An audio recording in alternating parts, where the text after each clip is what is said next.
अस्सलाम वालेकुम नाज़रीन, मैं हूं फरूख अब्बास और चैनल है न्यूट्रल बाय जावेद चौधरी।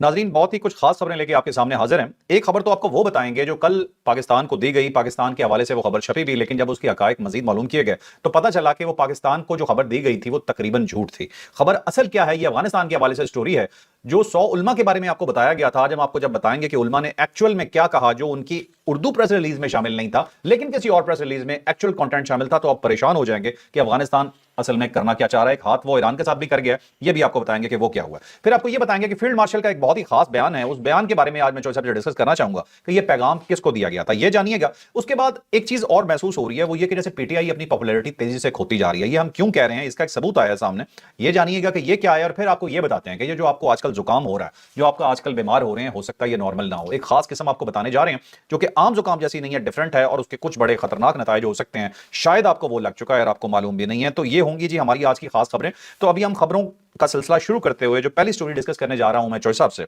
वो ये है जी कि पीटीआई की जो पॉपुलैरिटी चौधरी साहब लग रहा है कम हो रही है। ये जो परसेप्शन बन रहा है, क्या ये ठीक है और हम ऐसा क्यों कह रहे हैं? ये जो पॉपुलैरिटी है ना, इसमें कोई शक नहीं कि पाकिस्तान तहरीक इंसाफ की कम हो रही है। और अगर आज इलेक्शन हो तो जिस तरह 2024 में पाकिस्तान तहरीक इंसाफ को वोट मिले थे, उससे आधे वोट भी पाकिस्तान तहरीक इंसाफ को नहीं मिलेंगे। और ये मैं बात सिर्फ जज्बाती होकर नहीं कर रहा, बल्कि ये जो अभी हालिया इलेक्शन हुए हैं, ज़िमनी इलेक्शन हुए हैं, उसके जो नताइज हैं वो भी आपके सामने है। मसलन उमर अयूब साहब का हरीपुर से हार जाना जो है ना, बहुत बड़ा सिग्निफिकेंस है उसके अंदर, क्योंकि वो बड़ा तगड़ा हल्का था उनका। और ये हल्का सिर्फ इनका हल्का नहीं था, इनके दादा का, फिर इनके वालिद का, फिर इनका हल्का था। और पाकिस्तान तहरीक इंसाफ की गवर्नमेंट है खैबर पख्तूनख्वा के अंदर।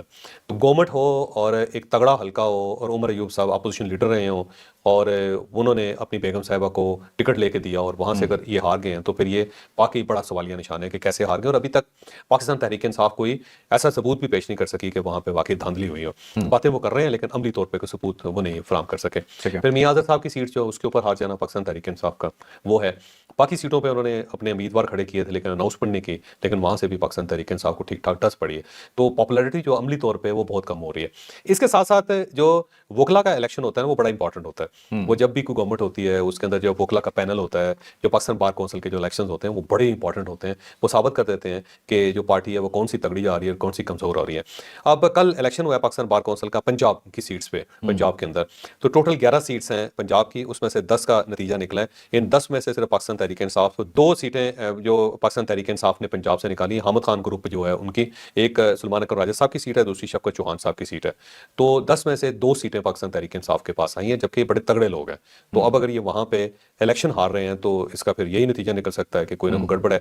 उसके मुकाबले में आसमा जहांगीर साहबा का जो ग्रुप है उसने 8 सीटें निकाली। अजम नज़ीर तारड़ साहब जीत गए, एहसन भोन साहब जीत गए, बैरिस्टर मसूद चिश्ती साहब ने सीट निकाल ली है, आमर सईद साहब ने निकाल ली है, ताहिर नसरुल्लाह साहब ने निकाल ली है, हफीजुर रहमान ने निकाल ली है, साकिब अकरम साहब ने निकाल ली है और सैयद कल्बे हुसैन ने सीट निकाली है। तो 8 सीटें पाकिस्तान मुस्लिम लीग नून की या फिर जो पाकिस्तान तहरीक इंसाफ के मुखालफिन हैं उनके पास ये आ गई हैं सीटें। ठीक है। और उसके मुकाबले में सिर्फ पाकिस्तान तहरीक इंसाफ के पास 2 सीट्स हैं। और पाकिस्तान बार काउंसिल का जो इलेक्शन है, इस लिहाज से आप ये समझेंगे पाकिस्तान तहरीक इंसाफ को ठीक ठाक इसके अंदर शिकस्त का सामना करना पड़ा। एक सीट है जिसका नतीजा नहीं निकला, लेकिन यहाँ ये मैं आपको बता दूं कि ये नताइज गैर हतमी है और गैर सरकारी है ठीक, लेकिन इसके अंदर सरकार नहीं होती वैसे उनकी तरफ से तो सरकारी जारी होगा ना कि ये ऑफिशियल है। और ऑफिशियल 22 दिसंबर को ऑफिशियल रिजल्ट आएगा, लेकिन अब अनाउंसमेंट हो चुकी है तो उसके मुताबिक जो है वो गैर हतमी नताइज के मुताबिक जो है सरकारी नहीं आप सरकार को इसके अंदर शामिल न करो। सरकार इस पर बहुत ज्यादा नाराज होती है कि सरकार का कहाँ अमल दखल हो गया, सरकार का नाम क्यों ले रहे हो। तो मुझे लगता है ये सरकार का नाम लेके ना आप थोड़ी सी शरारत करने की कोशिश कर रहे हो। सरकार के लोग जीते हैं ना, तो अब हम सरकारी इसलिए हो रहे हैं। तो ये पाकिस्तान तहरीक इंसाफ की जो मकबूलियत है ना उसको। अच्छा, यहाँ पे ना एक मजे की बात है, ये जब मैंने एहसन भोन साहब का नाम आया और आज़म नज़ीर तारड़ साहब का नाम आया तो मुझे एक हिस्ट्री का एक वाकया याद आ गया, थोड़ा सा करीब तरीन हिस्ट्री है, बड़ी पुरानी हिस्ट्री नहीं है। तो मैं चाह रहा था उसको भी इसी हल्ले के अंदर वो भी बयान कर दिया जाए। बताइए। आपको याद होगा कि इमरान खान साहब की गवर्नमेंट जो है वो 10 अप्रैल 2022 को गई थी और उससे पहले एक रात पहले 9 अप्रैल 2022 को इस्लामाबाद हाई कोर्ट रात के वक्त खुल गई थी 12 बजे और बाकायदा खबरें चल गई और पट्टियां चलनी शुरू हो गई, ब्रेकिंग न्यूज चलनी शुरू हो गई कि इस्लामाबाद हाई कोर्ट खोल दी गई है। और ये फैक्ट था कि वाकई खुल गए थे और उस वक्त बड़ा शोर शराबा हुआ कि क्यों खोली गई है। अच्छा, बाद में जब मेरी जनरल बाजवा साहब से मुलाकातें होनी शुरू हुई ना, उस वक्त वक्त उस जमाने में। तो ये सारे सवाल हम उस जमाने में पूछते होते थे उनसे, तो बहुत सारे सवालों के जवाब उन्होंने बड़े खुल के दिए थे। अब आहिस्ता आहिस्ता वक्त आ गया तो साथ साथ हम बयान भी करते जा रहे हैं। उस वक्त जरा हालात जरा थोड़े से मखदूश से, इतनी जान भी नहीं थी कि हम बात कर सकें। अब वो क्योंकि वक्त गुजर गया है तो बहुत सारा पहिया वक्त का आगे चला गया और बहुत सारी चीज़ें जो है ना वो खुल के सामने भी आ गई। तो अब जरा थोड़ी सी जरूरत भी पैदा कर ली हमने, हम कह रहे हैं कि बता देते हैं। पॉइंट्स हमने उस जमाने में लिए हुए थे, अब वो साथ साथ दिमाग के अंदर भी हैं, तो जब भी वक्त आता है तो याद आ जाता है। ठीक है। तो मैंने उस वक्त उनसे पूछा था कि आपने इस्लामाबाद हाई कोर्ट क्यों खुलवाया था? तो जनाब बाजा साहब ने कहा मैंने नहीं खुलवाया था, मैं तो खुद परेशान हुआ और मैंने टीवी पे खबर देखी कि वो इस्लामाबाद हाई कोर्ट खुल गया और उस वक्त अतर मिनल्ला साहब चीफ जस्टिस थे और वो आके बैठ गए वहां पे और कहने लगा जी मैंने उस वक्त जो जनरल नदीम अंजम साहब थे उनसे पूछा था कि ये क्या हुआ है, ये क्यों इस्लामाबाद हाई कोर्ट खुली है सारे। तो उस पर उन्होंने कहा जी कि वो 2 वर्जन मेरे पास आए थे। जो पहला वर्जन था जो मुझे उस वक्त बताया गया था वो ये था कि इमरान खान साहब आपको डी नोटिफाई करने लगे। इमरान खान साहब ने फैसला कर लिया है कि वो आर्मी चीफ को डी नोटिफाई कर दें। ठीक तो आपकी जो आर्मी चीफ की सीट है वो गई थी, तो इसलिए वो खुलवाई गई थी ताकि आपको डी नोटिफाई ना किया जा सके। और अगर डी नोटिफाई कर देंगे तो अतर मिनल्ला साहब जो है ना फौरी तौर पे वो उसको स्टे ऑर्डर जारी कर दें। ठीक है। तो ये इसलिए बंदोबस्त किया गया। अच्छा। तो फिर उन्होंने कहा कि कुछ अरसे बाद मैंने थोड़ी सी और तहकीकात की तो पता चला कि मामला ये नहीं था, बल्कि बताया गया था कि जनाब बाजवा साहब मार्शल लॉ लगाने लगे। अच्छा। तो मेरे खाते में डाल दिया कि मार्शल लॉ लगाने लगे और अतर मिनल्ला साहब ने बाद में लंदन में तकरीर करते हुए कहा था कि हमने जो रात के वक्त ये कोर्ट खोली थी इसलिए खोली थी कि हमने मुल्क को मार्शल लॉ से बचाना था, क्योंकि हमें खतरा था कि मार्शल लॉ लग रहा है। अच्छा। और ये जो मार्शल लॉ की खबर है बकौल जनरल बाजवा साहब के, मुझे अभी तक अच्छी तरह याद है 2022 का वाक़या ये, वैसे तो उनके साथ जो मेरी मुलाकातें थी अब उसके अंदर खासा टाइम गुजर गया, लेकिन इसके बावजूद मुझे अच्छी तरह याद है कि उस वक्त उन्होंने बताया कि आजम नज़ीर तारड़ साहब और एहसन भोन साहब ने अतर मिनल्ला साहब को बताया था कि उनके जरिए एक मैसेज कन्वे किया गया था और वो भी उस वक्त के जो एस्टैब्लिशमेंट के कुछ लोग थे उन्होंने ये मैसेज कन्वे किया था और ये आजम नज़ीर तारड़ साहब को और एहसन भोन साहब को भेजा गया था अतर मिनल्ला साहब के पास कि जनाब आप अदालत खोलें, इधर मार्शल लॉ लगने लगा और आपके ऊपर बड़ी जिम्मेदारी है, आपने इसको रोकना है। तो वो उन्होंने कहा जी ये डबल गेम हुई थी उस वक्त।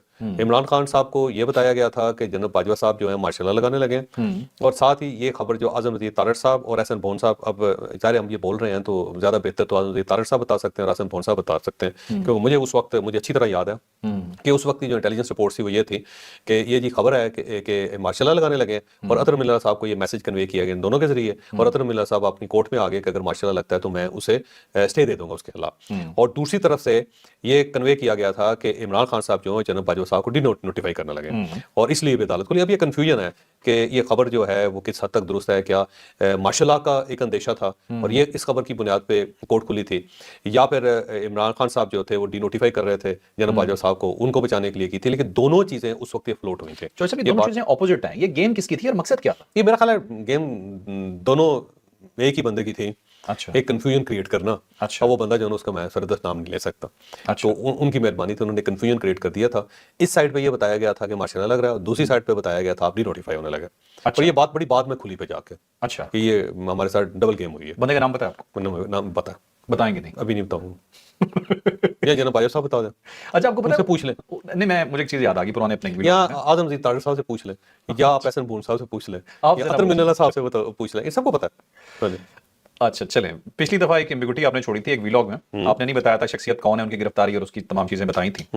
आप यकीन माने पूरे पाकिस्तान को पता था, सबने कमेंट्स में नीचे आके लिखा कि ये बंदा कौन है। हाँ जी, कमाल है यार, इतने समझदार लोग हैं, सबको पता। समझदार लोग हैं। तो अब वो मैं चाहूंगा खुद ही बता दें, वो मुझे क्या जरूरत है उनका, वो इतने समझदार आदमी किसी दिन बोल पड़े हैं, वो कहेंगे जी हाँ जी मेरे बारे में कह रहे थे। अच्छा, इसके अंदर ना उमर अताब बंदियाल साहब जो थे ना, उनको भी ये बताया गया था। और उमर अताब बंदियाल साहब चीफ जस्टिस ऑफ पाकिस्तान थे उस वक्त और वो भी डाउटफुल थे कि पता नहीं को मार्शल लॉ लगने लगा, ये क्या लगने लगा। तो बाद में उन्होंने भी जिक्र किया था उमर अताब बंदियाल साहब ने। ओके ओके, चलें। एक तारीख की और मैंने कहा कि आजम नज़ीर तारड़ साहब और एहसन भोन साहब दोबारा मेंबर बने हैं। हाँ। तो आप मुझे कहते हैं शरारत मैं करता हूँ। नहीं, उनसे वो क्लैरिफाई कर देना। ठीक है, ठीक है। चलिए अब चलते हैं अपनी अगली स्टोरी पे। जो सब एक स्टोरी मैंने सरप्राइज रखी हुई थी, मैंने हेडलाइंस में जानबूझ के नहीं बताई, जरा उस पर थोड़ा सा डिस्कस कर लेते हैं। एक जाली नोटिस जारी होता है नादरा की तरफ से। नादरा की तरफ से नहीं होता, बताया ये जाता है नादरा की तरफ से। ये तो